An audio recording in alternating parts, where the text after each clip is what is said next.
There is a kind of love that waits, not loudly, not for attention.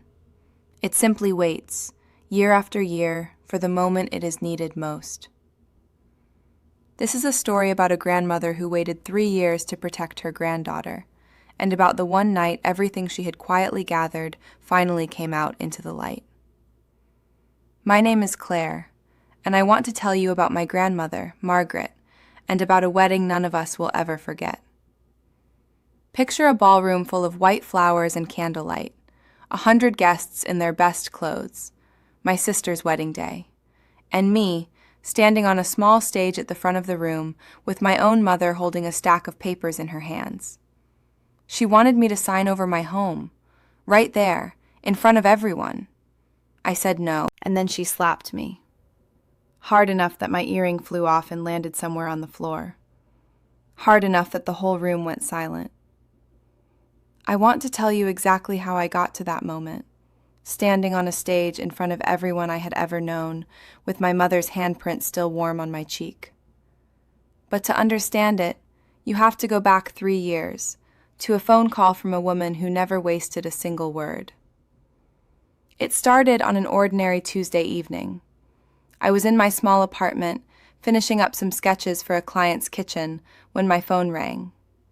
It was my grandmother, Margaret. She had been a law professor for over 30 years before she retired.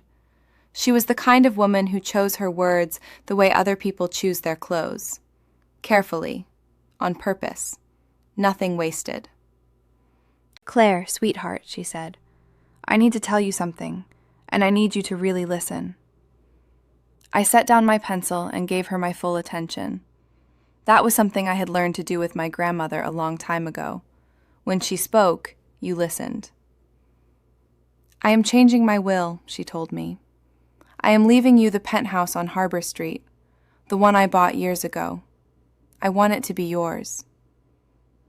I did not know what to say. That penthouse was beautiful. It looked out over the water. It was worth more money than I had ever had in my life. I asked her the only question that felt honest. "Why me?" I asked her. Not because I did not want it, because I truly did not understand. "Because you are the one who comes," she said simply. "Every single Sunday for 10 years, Claire. While your mother sends a card at Christmas and your sister sends nothing at all. You remember that I like tulips. You sit with me even on the days I have nothing interesting to say." I felt my eyes sting. I told her the paperwork would need to be official, that it would need a lawyer. She told me it already had one, a man named Robert Hale, who had handled her affairs for over 20 years and who she trusted completely. "Your mother will not be happy about this," she said quietly. That, I would soon learn, was the understatement of my entire life. Somehow, within a few weeks, the whole family knew. I never found out exactly how the news traveled, but in a town like ours, word moves quickly when money is involved. My mother called a family meeting at her house. I remember walking into her living room and finding everyone already seated, arranged like a jury waiting to deliver a verdict. My father in his chair, my sister Lauren perched on the arm of the sofa like she was posing for a photograph. My mother's voice was sweet on the surface that day, the way honey can sit on top of something bitter. I remember her opening with the words, "We need to talk about your grandmother's condition." I told her Grandma seemed perfectly fine to me. My mother disagreed. She said no woman in her right mind gives a $2 million property to one grandchild and leaves the others with nothing. I told her Grandma was not leaving anyone out. She was giving me something because she wanted me to have it. That was her right. My sister let out a small, theatrical sigh and said something about how unfair it all felt, how she loved Grandma too. She simply did not have the time to visit the way I did. She had a career. She had a life. I thought to myself that she also had a closet full of designer handbags and a fiancé with a boat, but I kept that thought where it belonged, which was nowhere near my mouth. My father finally spoke. He said the fair thing would be for me to decline the inheritance, or at least agree to sell the apartment and split the money evenly among everyone in the family. I looked at this man, my own father, who had not asked me a real question about my life in years, who had missed my college graduation for a golf game, now telling me what fairness looked like. I told them I was not declining anything, and I was not selling anything either. Grandma had made her choice because it was hers to make. If they had a problem with that, they could speak to her directly. The room went cold. My mother's smile disappeared completely. I remember her final words to me that day. She said she hoped I was ready for the consequences of being so selfish. The consequences came quickly and quietly, the way these things often do in families like mine. By that summer, I noticed I had been left off the family group chat. I found out about my sister's engagement through a photograph online, weeks after it happened. When I asked my mother why no one had told me, she said something I will never forget. She told me they had simply assumed I would be too busy with my little decorating hobby to care. My little hobby, at that point, had 12 paying clients and income that had doubled that year. But to my mother, anything that was not a law degree or a wealthy husband did not really count as a life. The hardest part was never the missed invitations. It was the stories. I later learned my mother had been telling friends and neighbors that I had manipulated my grandmother, that I had taken advantage of a confused old woman for money. I never corrected her in public, not once. I told myself if I just stayed quiet long enough, the storm would pass on its own. I did not understand yet that my silence was exactly what she was counting on. There was something else I did not understand at the time either. Around that same period, my grandmother moved into a senior living community across town. She told me she wanted some peace and quiet, that she was simply tired of all the family drama. But sometimes, on our Sunday visits, I would catch a look in her eyes, a flicker of something that almost looked like fear. I asked her once if something had happened between her and my mother. She looked out the window for a long moment before she answered. "Some things," she finally said, "are better left alone, at least for now." I let it go that day. I wish I had not. It would be almost 3 years before I understood exactly what she had been hiding from me, and why she had chosen to carry that weight alone for so long. I did not know it yet, but a simple envelope in the mail was about to pull our entire family back together, for reasons that had nothing to do with healing at all. It was a quiet afternoon, about 3 months before the wedding, when the invitation arrived. Heavy cream paper, my name written across the front in careful, elegant handwriting. My sister's wedding, black tie, the Fairview Grand Hotel. For a long minute, I just stood there holding it. After almost 2 years of silence, after every missed holiday and every birthday that passed without a single word, they were inviting me to the wedding. Some small, hopeful part of me wanted to believe the family was finally healing. That same evening, my mother called. Her voice was warm in a way I had not heard in years. She asked if I had received the invitation. I told her I had. She told me how wonderful it would be for the family to come together, to finally move forward, to show everyone that we were united. And then she paused, just slightly, before she said the part that mattered. She said this would be the perfect time to revisit our conversation about the penthouse. Lauren and her husband would need a place to live after the wedding, something appropriate for a young couple starting their new life together. And there it was. The invitation was never an olive branch. It was bait.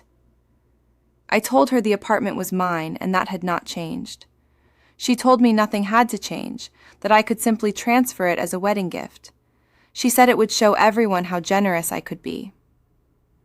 She used my own grandmother's gift as the reason I should give it away. I told her I was not transferring anything. Her warmth disappeared in an instant. She told me Lauren deserved a proper start, that she was marrying into a respected family, that they would need a home that reflected their standing. I asked her why his own family could not simply buy them one. She did not answer that question. She only told me to think carefully before the wedding and to make the right choice. Then she hung up. I sat in my apartment for a long time after that call, watching the evening light fade. I understood exactly what was waiting for me now. If I went to that wedding and said no again, in front of everyone she had spent her whole life trying to impress, she would make sure I paid for it. But if I did not go at all, that would be its own kind of surrender. It would look like I had something to be ashamed of. And I had done nothing wrong. I had simply accepted a gift from a woman who loved me. I said yes to the invitation. I had no idea at the time exactly what I was agreeing to walk into. 1 week before the wedding, my phone rang early in the morning. It was my grandmother, and her voice carried an urgency I had only heard from her a handful of times in my whole life. "Sweetheart," she said, "I need you to listen carefully. If something happens at that wedding, and I believe something will, I want you to call Robert Hale right away. Write down this number." I grabbed a pen with shaking hands and asked her what she meant. What was going to happen? She told me my mother believed she did not know what she was planning. She told me she had been a lawyer long before my mother was even born, and she had not forgotten how to pay attention. "I have prepared everything," she told me. "Robert has all the documents ready if you need them." I asked her what documents she meant. She did not answer that question directly. She only told me to remember the number and to remember that she loved me, whatever happened next. Then she hung up before I could ask anything more. I saved that number in my phone, not understanding why my hands were still shaking. I would not understand until I walked through the doors of that hotel and saw exactly what was waiting for me there. I picked up the phone and dialed the number she had given me only once that week, just to make sure it worked. I had no idea in that moment just how soon I would need to dial it again, this time for real. The ballroom at the Fairview Grand was the kind of beautiful that takes your breath away on purpose. White flowers spilled down from the ceiling. A small orchestra played softly in the corner. Every detail had my mother's fingerprints on it, because impressing people was the one thing she had always done best. I counted the chairs without meaning to. About 100 guests. Lawyers, doctors, old friends of my parents whose names were on buildings around town. This was my mother's audience, her witnesses. I found my father standing near a large ice sculpture about 10 minutes after I arrived. He gave me a small nod, the kind you might give a stranger you are trying not to bump into. We stood there in silence. After 30 years, we had very little left to say to one another. My sister found me next, in a cloud of white tulle, her smile camera-ready and perfect. She hugged me the way you hug someone at a work event, arms around me but never quite holding on. She pulled back and asked me, almost playfully, if I had brought the paperwork. I asked her what paperwork.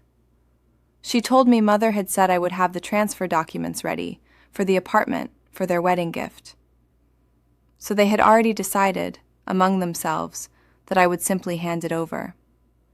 The invitation, the warm phone call, all of it had only ever been leading to this one moment. I told her there were no transfer documents, and there never would be. Her smile flickered for just a second, and underneath it I saw my mother's exact same flash of anger.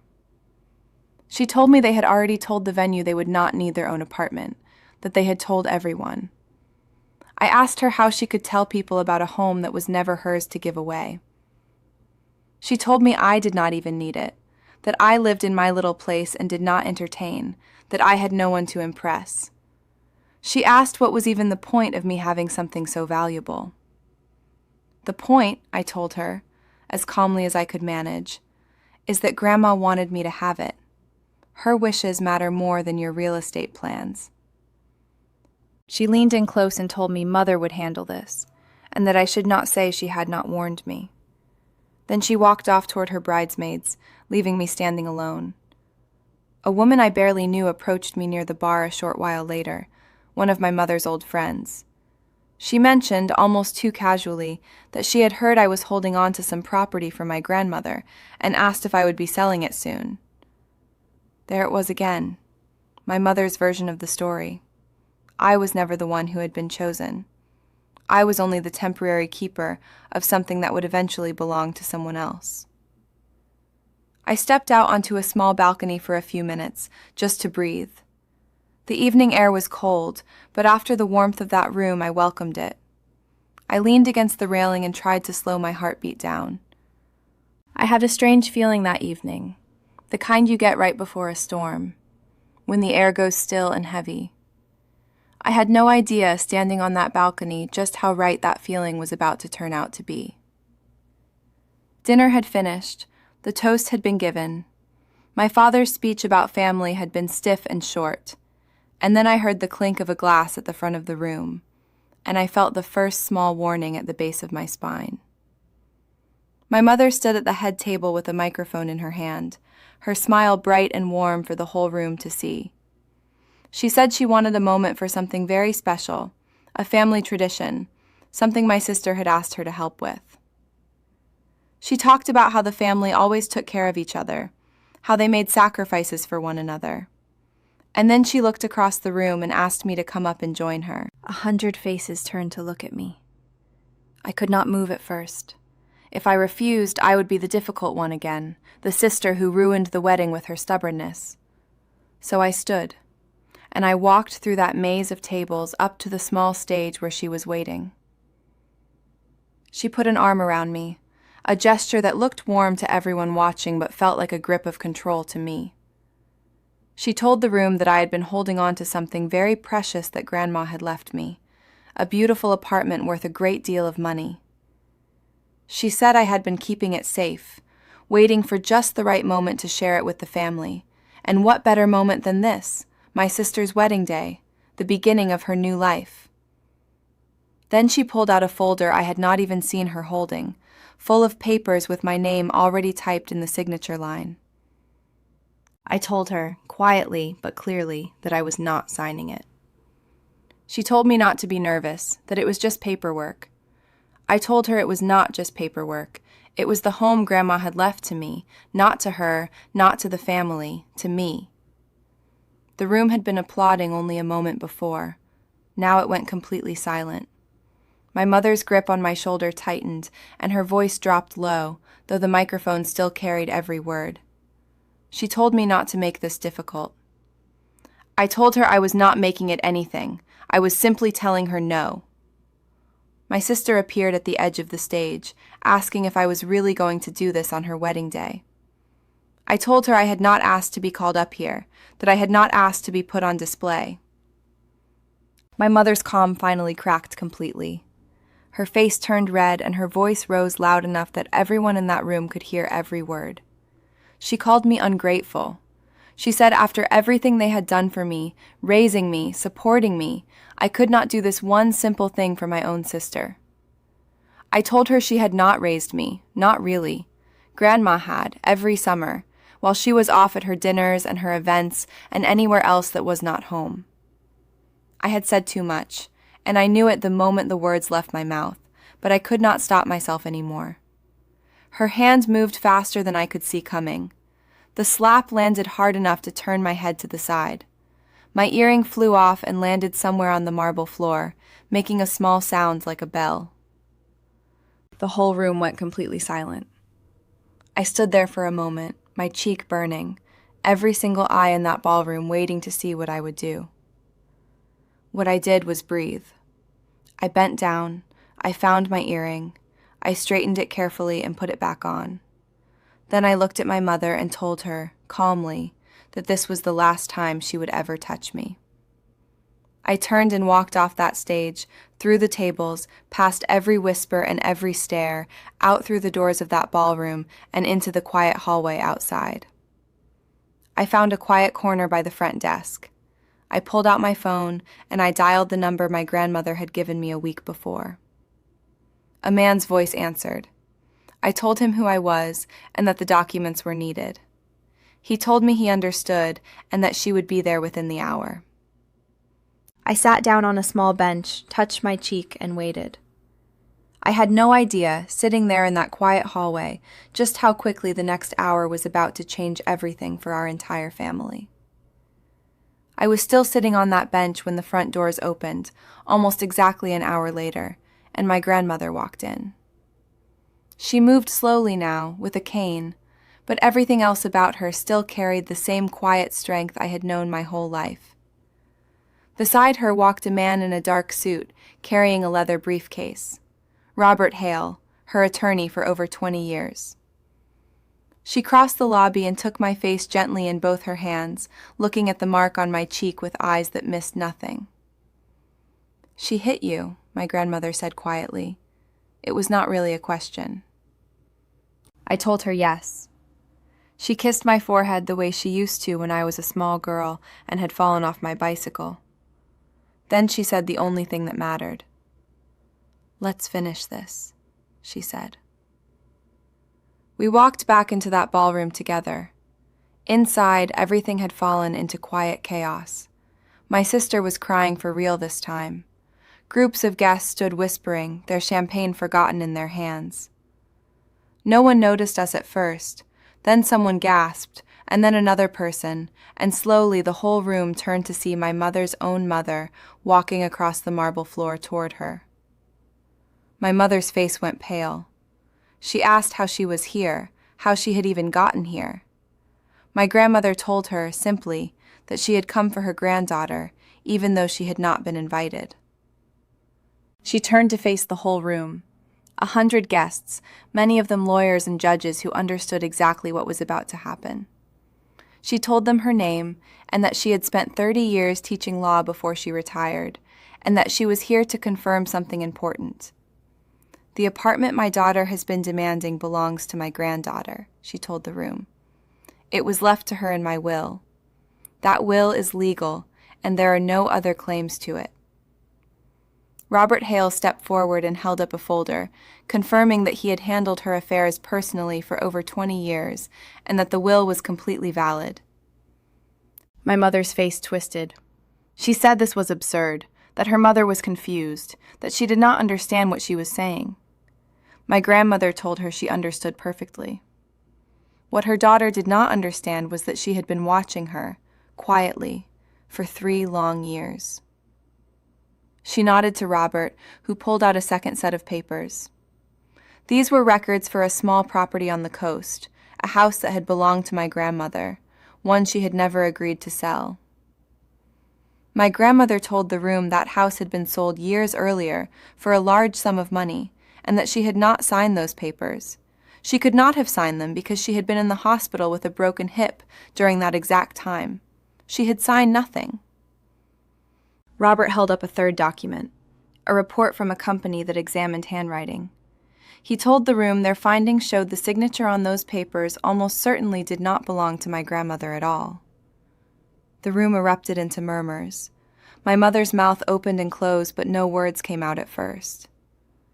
When she finally spoke, her voice cracked. She called it lies, fabrication. She told her own mother she was confused, that she did not know what she was talking about. "I am sharp enough to hire experts," my grandmother answered. "I am sharp enough to keep proof. And I am sharp enough to have already sent this entire file to the proper authorities last week." The color drained completely from my mother's face. My grandmother's voice softened slightly, the way I imagined she once spoke to students who had made a serious mistake. "I did not want to believe my own daughter could do this," she said. "I gave you 3 years to come and tell me the truth yourself. Instead, you spent that time telling everyone my granddaughter was the dishonest one." My mother turned to my father, begging him to say something, to stop this. My father, who had stood silently through all of it, only took a step backward. He told her, in a flat and empty voice, that he had not known about the coastal house at all. She told him he had signed the transfer papers, that he had been there. He told her he had signed whatever she put in front of him, and that he had not known it was forged. I watched 35 years of marriage fall apart in front of 100 strangers in the space of about 2 minutes. My sister finally found her voice, small and shaking, and asked her mother what Grandma was even talking about. My mother could not answer her. She simply stood there, in the center of the wedding she had built so carefully, watching all of it come apart. My grandmother turned to me then. Her eyes looked tired but steady. She told me she was sorry I had to find out this way, and sorry she had waited so long. I told her it was okay, that I understood. She squeezed my hand and looked at my mother one final time. "I am not doing this out of cruelty," she told her daughter quietly. The truth could not be allowed to stand the way it was any longer. I hope, someday, you find it in yourself to take responsibility. I am not going to hold my breath waiting for it. She turned toward the doors, and I walked beside her. Behind us, I could hear my mother's voice rising into something close to a wail, and the low hum of 100 conversations starting all at once. I did not look back, not even once. That night taught me something I am still learning to carry, even now. Telling the truth is not the same thing as being cruel. Sometimes it is simply the only door left open. The weeks after the wedding were quiet in the way our family had never been quiet before. My mother was asked to speak with the local authorities about the coastal property. I do not know every detail of what was said in that room, only that she came out of it looking, by every account, 10 years older than when she walked in. The lawyer she had always trusted stepped away from helping her almost immediately. I think, once people saw the proof, very few wanted their name standing anywhere near hers. My father moved out shortly after. He told a family friend he needed space to think, that he had not known about the forged papers. Whether people believed that or not, I cannot say. His name had still been on those documents, too. After 30 years of standing quietly beside her, there was not much trust left over for him either. My sister and her husband never did move into that apartment, of course. Their honeymoon was delayed. I heard through a cousin that his family had some serious concerns they wanted settled first. There were other small consequences too, the kind that happen quietly in a town where everyone has known everyone for years.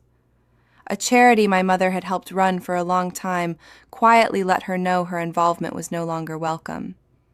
A few old friends simply stopped calling. I did receive a few messages of my own in the weeks that followed. Some were simple apologies from people who realized they had believed a story that was never true. A few even turned into new work for my design business, which still surprises me sometimes, even now. I did not trust every single one of those new connections completely. I asked careful questions before I took anyone on. But slowly, steadily, I began rebuilding something. Not just my business, my sense of who I actually was. These days, I live in that penthouse, the one that started all of this. Some evenings I sit on the balcony and watch the sun go down over the water, the same way my grandmother always loved to. She comes to visit every single Sunday now, the same as always, except now she comes to me. We sit together, sometimes we talk about my work, sometimes we say almost nothing at all, and that is enough. My father called me a few months ago. He wanted to explain his side of things, to tell me he truly had not known about the coastal house. I told him I believed that part. I also told him I believed he had simply chosen, for 35 years, not to ask too many questions about a lot of things. I told him if he wanted a real relationship with me, it would have to be earned slowly, over time, through showing up, not through explaining the past away in a single phone call. My sister has reached out too, just once, asking if we could talk. I have not said yes yet. Maybe I will, someday, but not until I believe she is ready to see our mother honestly, and not before then. My grandmother said something to me recently that I think about often. She told me she had spent too many years of her own life staying quiet to keep the peace in her family, and that she did not want that same quiet for me. She told me that being kind to people does not mean staying silent when something is wrong. She told me there is a real difference between keeping the peace and simply tolerating mistreatment, and that it is never too late to learn that difference, even at 78 years old. I think about those words almost every day now. I think about how much courage it must have taken her, at her age, after everything, to walk into that ballroom and finally say the truth out loud. If you are listening to this and some part of it feels familiar, if you have ever been asked to give something up just to keep a family peaceful that was never really peaceful at all, I hope you remember this. Setting a boundary does not make you selfish. It makes you honest. My grandmother waited 3 years for the right moment to tell the truth. I am grateful, every single day, that she never stopped waiting for me. This is my story, and I hope in some small way it reminds you of your own.